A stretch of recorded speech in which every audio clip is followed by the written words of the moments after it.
আসসালামু আলাইকুম। সবাইকে পবিত্র জুম্মা মোবারক।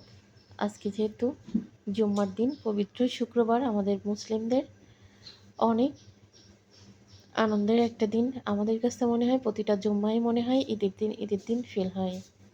তো আজকে শুক্রবার মেহমান থাকবে না তা তো না। তো আজকেও কিন্তু আমার বাসায় আল্লাহর রহমত মেহমান ছিল। তো আমি কি রান্না করলাম সেটাই আর কি ভিডিও করা। এখানে হচ্ছে বাইন মাছ দিয়ে, আলু দিয়ে, চুই ঝাল দিয়ে গোশের মতো রান্না করেছি। এখানে হচ্ছে মসুর ডাল ভুনা করেছি, উপরে জিরে গুঁড়ো দিলাম। এখানে হচ্ছে বড় ব্রয়লার মুরগি আলু ছাড়া চুই ঝাল দিয়ে ভুনা করেছি।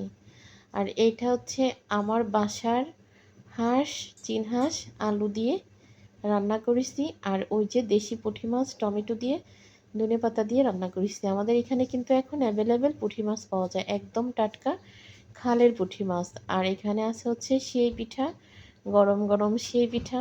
আসলে জানি অনেকেরই পছন্দের জিনিস, কিন্তু কেউ কষ্টের ভয়ে বানাই খেতে পারে না, আর কেউ এমনিই খেতে পারে।